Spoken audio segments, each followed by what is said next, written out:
नमस्कार, SPT news में आपका स्वागत है। पेश है 18 अप्रैल शाम 7:15 बजे राजस्थान की बड़ी खबरें। राजस्थान इन दिनों भीषण गर्मी की चपेट में है। प्रदेश में तापमान लगातार 44 से 45 डिग्री सेल्सियस के पार जा रहा है और लू का असर दिन ब दिन बढ़ता जा रहा है। इस विकराल गर्मी ने आम जनजीवन को बुरी तरह प्रभावित किया है। लोग घरों से निकलने में हिचक रहे हैं और खासतौर पर मजदूर, रिक्शा चालक और राहगीरों की हालत बेहद दयनीय होती जा रही है। इस गंभीर स्थिति को देखते हुए राजस्थान हाई कोर्ट ने स्वतः संज्ञान लेते हुए राज्य सरकार को कड़ी फटकार लगाई है। जस्टिस अनूप कुमार ढांड की एकल पीठ ने कहा कि सरकार इस विकट स्थिति से निपटने के लिए पूरी तरह विफल रही है। उन्होंने यह भी कहा कि प्रदेश के नागरिकों के साथ जानवरों जैसा व्यवहार नहीं किया जा सकता। प्रधानमंत्री नरेंद्र मोदी ने टेस्ला के मालिक इलॉन मस्क से फोन पर बातचीत की। पीएम ने सोशल मीडिया पर लिखा कि यह बातचीत उन विषयों का विस्तार थी जिन पर इस साल की शुरुआत में वाशिंगटन डीसी में उनकी मुलाकात के दौरान चर्चा हुई थी। हमने टेक्नोलॉजी और इनोवेशन फील्ड में पार्टनरशिप को लेकर बातचीत की। भारत टेक्नोलॉजी फील्ड में अमेरिका के साथ अपनी साझेदारी को आगे बढ़ाने के लिए प्रतिबद्ध है। राजस्थान में भीषण गर्मी और हीटवेव के खतरे को देखते हुए चिकित्सा एवं स्वास्थ्य विभाग के प्रमुख शासन सचिव गायत्री राठौड़ ने चिकित्सा संस्थानों में पुख्ता प्रबंधन सुनिश्चित करने के सख्त निर्देश दिए हैं। उन्होंने स्पष्ट शब्दों में कहा कि हीटवेव प्रबंधन में किसी भी स्तर पर लापरवाही सामने आने पर बड़ी कार्रवाई की जाएगी, क्योंकि प्रत्येक व्यक्ति का जीवन अमूल्य है। जांच, दवा या उपचार के अभाव में किसी भी रोगी के जीवन को खतरा नहीं होना चाहिए। राजस्थान हाईकोर्ट ने जयपुर शहर में होटल और रेस्टोरेंट के संचालन के लिए राजस्थान म्युनिसिपल एक्ट 2009 लाइसेंस की अनिवार्यता पर जोर दिया है। अदालत ने शहर में बिना लाइसेंस के संचालित होटल व रेस्टोरेंट पर नगर निगम को कार्रवाई करने के निर्देश दिए हैं।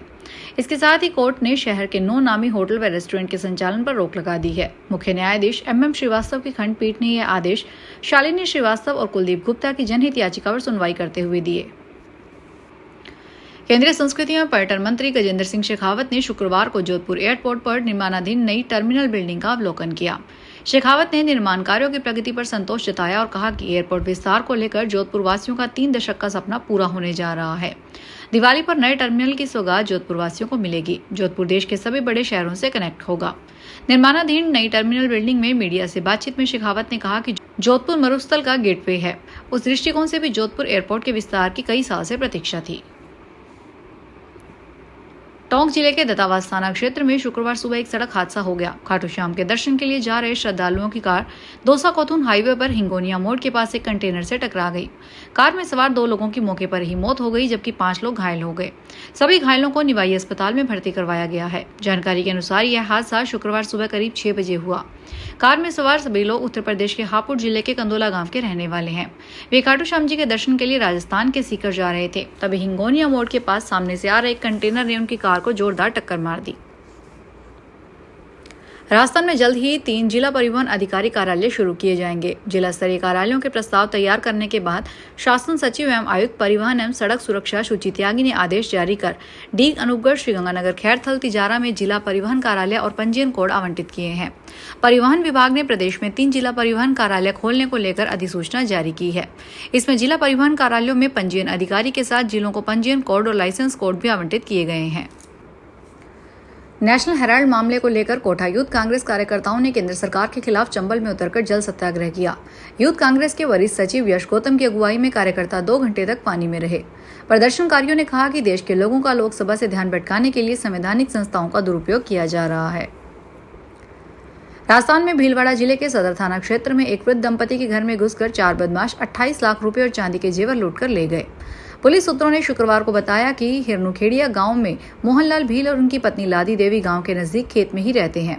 कल रात वे खेत में बने मकान पर सो रहे थे कि 4 बदमाश मकान में घुस गए और तलवार और चाकू से दंपति को डराकर वहां रखे 28 लाख रुपए और चांदी के जेवर लूटकर फरार हो गए।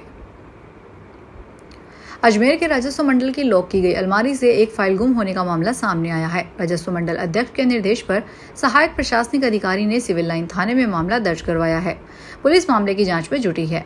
न्याय प्रशासन शाखा के सहायक प्रशासनिक अधिकारी फूलचंद सिंह ने रिपोर्ट में बताया कि राजस्व मंडल की न्याय शाखा में कार्यरत प्रमोद जिलोवा एवं मंगलचंद मीना की ओर से 7 अप्रैल 2025 को अवगत करवाया गया कि न्यायिक पत्रावली जयपुर उन्वान रियल्टी बनाम प्रभाती की सुनवाई 3 अप्रैल को हुई और इसके बाद पुनः सेल से प्राप्त हुई, जिसे अलमारी में रखकर ताला लगा दिया गया। इस मामले में 7 अप्रैल 2025 को आगामी सुनवाई तारीख थी। उदयपुर के सवीना थाना पुलिस ने देह व्यापार का खुलासा करते हुए 7 युवक और 5 युवतियों सहित 12 जनों को गिरफ्तार किया है। पुलिस ने होटल में चल रहे अवैध काम का भंडाफोड़ किया। थानाधिकारी अजय सिंह राव ने बताया कि सेक्टर 13 स्थित होटल में चल रहे अवैध देह व्यापार में संलिप्त युवक युवतियों के खिलाफ डिकॉय ऑपरेशन करते हुए कार्रवाई की गई। इसमें 7 युवक दिल्ली, रायपुर, झारखंड व नेपाल से आई 5 युवतियों को गिरफ्तार किया गया। अजमेर में स्मार्ट सिटी प्रोजेक्ट से जेएलएन अस्पताल में 37 करोड़ 8 लाख रुपए की लागत से 7 मंजिला मेडिसिन ब्लॉक तैयार किया गया है। शुक्रवार को विधानसभा अध्यक्ष वासुदेव देवनानी, केंद्रीय कृषि राज्य मंत्री भागीरथ चौधरी, चिकित्सा मंत्री गजेंद्र सिंह खीवसर, जल संसाधन मंत्री सुरेश सिंह रावत की ओर से उद्घाटन किया गया। 265 बेड क्षमता वाली बिल्डिंग में मरीजों की सुविधा के लिए बेसमेंट में बनाई गई पार्किंग से लेकर छत तक लिफ्ट की सुविधा भी की गई। इस मौके पर मंत्री गजेंद्र सिंह खीवसर ने कहा कि गर्मी को लेकर चिकित्सा विभाग पूरी तरह से तैयार है। हर लेवल पर प्लान तैयार किया गया है।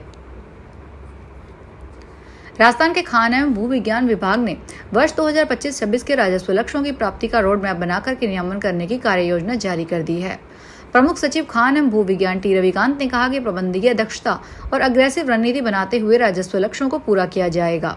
हाल ही में समाप्त हुए वित्तीय वर्ष 2024-25 में भी 9,228 करोड़ 21 लाख रुपए का राजस्व संग्रहित कर सर्वाधिक 23.69% विकास दर के साथ राज्य के राजस्व अर्जन करने वाले विभागों में खान विभाग आगे रहा है। प्रमुख सचिव खान एवं भू विज्ञान टी रविकांत शुक्रवार को खनिज भवन में निदेशक माइंस दीपक तंवर और विभाग के वरिष्ठ अधिकारियों की बैठक में स्पष्ट निर्देश दिए गए। राजस्थान की भजनलाल सरकार ने सूबे में वैदिक संस्कार एवं शिक्षा बोर्ड का गठन किया गया है। 22 सदस्यों वाले इस बोर्ड का पहला अध्यक्ष प्रोफेसर गणेशी लाल सुथार को बनाया गया है। संस्कृत शिक्षा विभाग बोर्ड का प्रशासनिक विभाग होगा। अब बोर्ड की देखरेख में प्रदेश में वेद ज्ञान का प्रचार किया जाएगा। बोर्ड इससे जुड़ा ऑनलाइन पाठ्यक्रम भी तैयार करवाएगा। वहीं वेद मंत्र और ग्रंथों का सरल हिंदी भाषा में अनुवाद भी करवाएगा। जोधपुर मंडल के डीआरएम अनुराग त्रिपाठी ने आज बालोतरा और बाड़मेर का दौरा किया। यहां अमृत भारत स्टेशन योजना के तहत चल रहे रेलवे स्टेशन पुनर्विकास कार्यों का निरीक्षण किया गया। डीआरएम त्रिपाठी ने बताया कि बाड़मेर रेलवे स्टेशन का 90% कार्य पूरा हो चुका है। शेष 10% कार्य जो मुख्यतः फिनिशिंग का है, अगले 1.5-2 माह में संपन्न हो जाएगा। आगामी माह में स्टेशन के उद्घाटन की योजना है। फिलहाल इस बुलेटिन में इतना ही। फिर हाजिर होंगे बड़ी खबरों के साथ।